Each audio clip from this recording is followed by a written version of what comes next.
All right, I think it is recording now. Do you guys see it recording? Yeah, I see the little top. Okay, cool. Yep. All right, so we are going to be talking about voter suppression today. Being able to vote is a right in this country, but it is taken away from a lot of people, and it is restricted in many ways. And so we're going to talk about the few ways that, well, there are a lot, but I'm only going to address a few ways that our government is trying to restrict access to voting to stay in power. So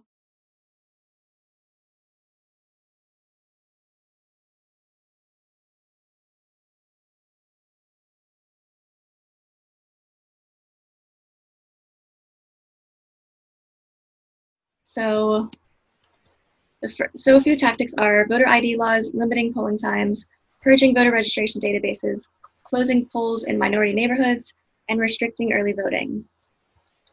And so the history of voter suppression in America starts as soon as America was founded. In American history, Black Americans has faced immense discrimination when it comes to voting, and it continues to this day. The 15th Amendment of 1870 made it illegal to deny someone the right to vote based on their race. Since then, Black people in this country gained the right to vote, but the government and people in power are doing everything they can to make sure it is as hard as possible for people of color to use their right to vote in this country. And one side note I made, the 15th Amendment only granted men the right to vote, and in 1920 with the 19th Amendment, women gained the right to vote. So one huge aspect of voter suppression and voting rights in America is the Voting Rights Act of 1965. Senator John Lewis was one of the people that really led this, and recently he passed away. He risked his life for this, and there have been many different people trying to repeal a few of these points in different ways, which we'll talk about. Basically, the Voting Rights Act gave the Justice Department authority to review significant changes to state election laws from several states that had a history of voter discrimination.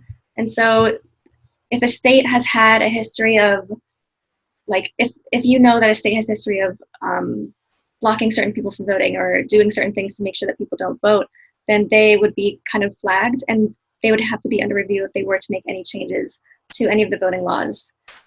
This act banned the use of literacy tests, provided for federal oversight of voter registration in areas where less than 50% of non-white population had not registered to vote, and also authorized the U.S. Attorney General to investigate the use of poll taxes in state and local elections.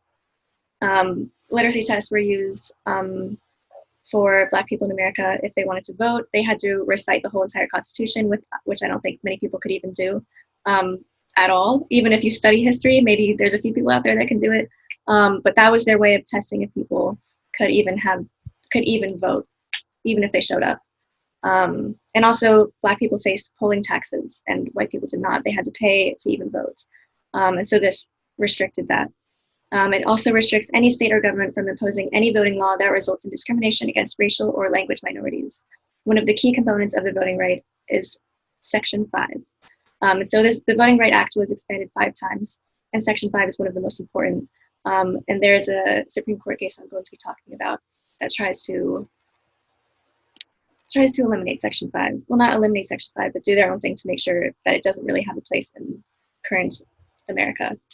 And so Section 5 of the Voting Rights Act says, well, it's basically the pre-clearance requirement. It prohibits certain jurisdictions from implementing any change affecting voting without receiving pre-approval from the U.S. Attorney General or the U.S. District Court. That does not discriminate against minorities. Basically what I just said.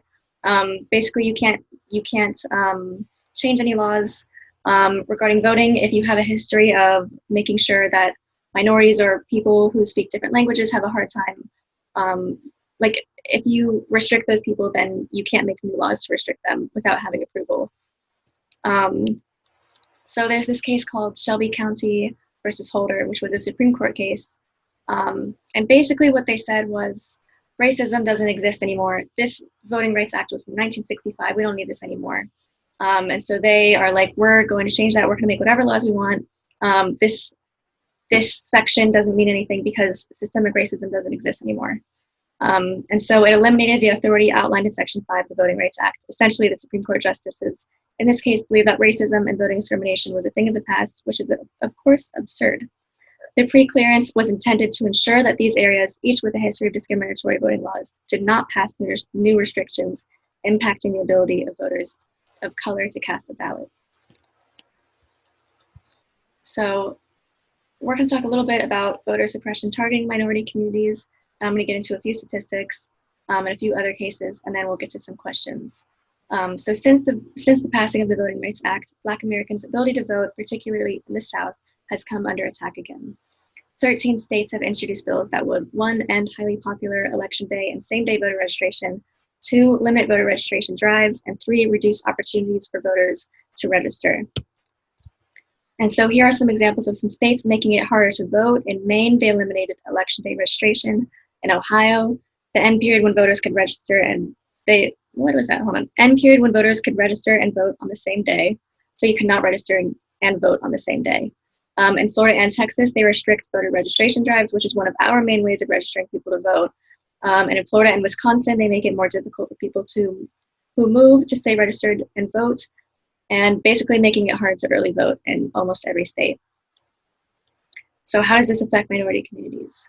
Census data shows that Hispanic and African American voters are about twice as likely to register to vote through voter registration as white voters, or voter registration drives. And in 2008, 11.4% of African American, 9.6% of Hispanic, and 5.4% of white voters used voter registration drives. In 2011, 10 states introduced bills that would reduce early or absentee voting periods. Such bills passed in Florida, Georgia, Ohio, Tennessee, and West Virginia. Also, if you go to college, one of the main ways that you would vote is through an absentee ballot. And if you travel for work, you would vote through an absentee ballot. And if you can't get to the polls because you're working, you would use an absentee ballot.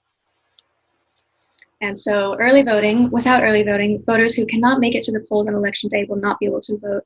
African American voters are much more likely to take advantage of early voting. In Florida and Georgia, high percentages of African Americans voted in the early voting period. In Florida, 54% of African Americans voted at early voting sites, and in Georgia, 35% of African Americans voted at early voting sites. And so one study that I found to be really fascinating was by a guy named Justin Levitt. He was a professor at Loyola. I'm not going to say that. I don't know why I can't say that. It's Loyola. Thank you. Basically, he studied 1 billion ballots to see if there was any voter fraud. And out of those 1 billion, there's only 31 cases of voter fraud. And all of these, the voter ID law is to make sure that there's no voting fraud, and all of these things that they're trying to push is for the theory of them trying to prevent voting fraud. But as this case shows, it's extremely, extremely rare that there is ever voting fraud.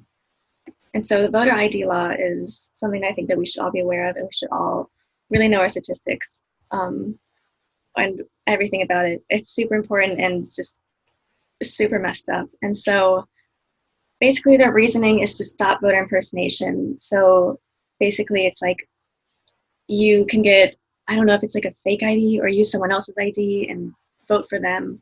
But in reality, it made it hard for low-income citizens and poor people of color and people of color to vote. Approximately 1 in 10 Americans do not have government-issued photo ID, and approximately 1 in 4 African Americans do not have government-issued photo ID. In South Carolina, 81,938 minority voters lack government-issued ID. Minority voters are 20% more likely to lack photo ID issued by Department of Motor Vehicles than white voters. So this directly impacts minority voters. 15% of Americans who earn less than $35,000 a year do not have a government-issued photo ID. So it affects low-income people and people of color. And that's not by accident that they did that. And so here's one thing that I also found kind of interesting. In a 243-page document, the Mississippi State Senator Chris McDaniel filed on Monday, this is from a quote, sorry, which with evidence of allegedly illegal votes in the Mississippi Republican primary. There were no allegations of the kind of fraud that ID can stop. And so he basically was like, here's all of these things, illegal voting, like all of these cases of illegal voting, potential voter fraud, but voter ID would not stop any of them. Instead, requirements to show ID at the polls are designed for pretty much one thing: people showing up at the polls pretending to be somebody else in order to each cast one fake ballot. This is a slow, clunky way to steal an election, which is why it rarely happens. And then I'll send that link in the group message as well, because I think it's very important, a very good read. In May 2017, the Supreme Court refused to revive a restrictive North Carolina voting law that federal appeals court has struck down as an unconstitutional effort to, quote, target African Americans with almost surgical precision. The court's decision not to hear an appeal in the case effectively overturned one of the most far-reaching attempts by Republicans to counter what they contended, without evidence, was widespread voter fraud in North Carolina. The law rejected the forms of identification used disproportionately by Blacks, including IDs issued to government employees, students, and people receiving public assistance. And so they were only wanting to allow state-issued IDs, not college IDs, or a government employee ID or anything like that you would get if you were a low-income citizen, a student, or a minority citizen, or anybody receiving public assistance. So that was a lot of information, and there's a lot more in this whole voter suppression topic, but I do think there could be a lot of questions. So does anybody have any questions? So it seems like one of the groups affected by this was students. Why do you think that is? I think because, I don't know this factually, but in my opinion, students tend to vote very liberal. We're in college and we're surrounded by people who are opening our mind, and we're being exposed to new ideas and new people, people of all races, religions, languages. And so that makes us lean more towards the left, I would say. And so this is political and not factual, but the Republicans are the ones that are making it so that we cannot vote. If the Republicans made sure that everybody could vote, then they would never be elected again. And so they make sure that they do whatever they can to stop us from voting. They're stopping students, minorities, and people, like low-income people. And students, in some states, they don't accept absentee ballots, and that's the only way that students vote sometimes. You can't go home all the time for voting, especially if it's on Tuesday. How are you going to go home in the middle of the school week and vote on Tuesday? And also, if you don't have an ID as a student, they won't accept a student ID sometimes. Well, that's what they were trying to do, but they're not going to do that. But I do think they're targeting students because, for the most part, we're pretty liberal, and we tend to live in liberal cities. At least that's where colleges are. Any other questions, comments, or concerns, or anything that anybody would like to add? Do you need an ID to vote by absentee ballot? Not that I'm aware of. Okay. I don't know how you would do that. Yeah, I don't think so. Send your ID and, You do have to request one first, but I don't think you need an ID. I know some states have banned the voter ID law, but I don't know which one specifically. But I know many still have the voter ID law. I think North Carolina is currently trying to block that due to the pandemic right now. Yeah. But I've actually seen voter suppression firsthand. I was poll greeting in 2018, and there was a student who was 18, and he was trying to go vote at early voting, and he had all the proper ID and everything, and they still wouldn't let him vote. So we actually had to call the Board of Elections and kind of let them know what was going on. And so they were just turn back, saying you have everything that you need to vote, and tell them that even the Board of Elections says that. There are so many cases of voter suppression, and Trump is trying to make sure that we can't submit absentee ballots because of voter fraud. That is so unlikely that even though he's done it. Even though he's done it. He does it. He's such a hypocrite. He thinks that people are going to take them out of mailboxes. That's stinky. That's what that is. That's stinky. That doesn't work. And he's wanting to rig the election, I would say, by making sure that we can't vote by mail. And by not being able to vote by mail, then it makes putting all of our health at risk. Yeah, it's putting everybody's health at risk, and it's making harder for people in states. And there's people at risk for COVID. Or do they want to go out and vote? No. But honestly, the people who are at risk are a bunch of 65-year-old plus people who like Donald Trump. Not necessarily. Actually, my aunt is a Democrat, and my aunt's a Democrat, and she had a heart transplant, so she'd be seriously at risk. Okay, but a lot of the older people do like him. That's true. Yeah, that is true. But there's also I've seen a lot of older people who are So you're like, Trump needs to go, you know? Definitely not the majority. Yeah. But I mean, there's also young people who are also at risk. Like, I have a couple friends who are at risk.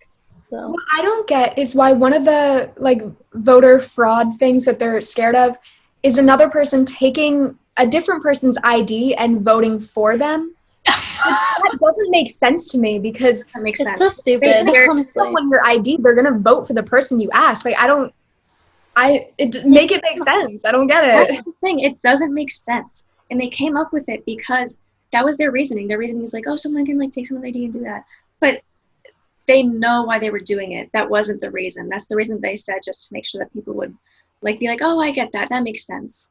Like if you don't think about it, it makes sense. But the reason they did it is to make sure that minorities and people of color can't vote. And Also, the whole early voting thing just makes me so angry. it's ridiculous. I tried to vote with my dad to do early voting while I was home from college for one weekend. And the voting place on, I'm pretty sure it was Friday, closed at 1 o'clock. And so we got there at 1:02, so we couldn't vote. And so if people are working every day during the week, a working class citizen, they can't take off work to go to the polls and get there before 1. Closing at 1 is an incredibly ridiculous time.